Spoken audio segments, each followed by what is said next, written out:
સમાચાર અત્યારે સમાવી રહ્યા છે અમરેલીથી। સાવરકુંડલા વીજપડીમાં ભારત પેટ્રોલિયમના માલિક સાથે મોબાઈલ હેક કરી ₹1.99 લાખની છેતરપિંડી આચરી।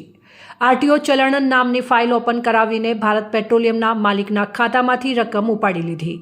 વીજપડીમાં સોશિયલ મીડિયામાં આરટીઓ ચલણની ફાઇલ ખોલતાની સાથે જ ભારત પેટ્રોલિયમના માલિકનો મોબાઈલ હેક થઈ ગયો હતો અને જુદા જુદા ટ્રાન્ઝેક્શન થકી ₹1,99,959ની રકમ ઉપાડી લેવામાં આવી હતી। વીજપડીમાં એસબીઆઈ બેંકની બાજુમાં રહેતા ભારત પેટ્રોલિયમના માલિક ઉમેશભાઈ ચંદુભાઈ નગદિયા ઉંમર 54 વર્ષ અને મોબાઈલ નંબર પર વોટ્સએપમાં અજાણ્યા નંબર પરથી આરટીઓ ચલણ નામની ફાઇલ આવી હતી।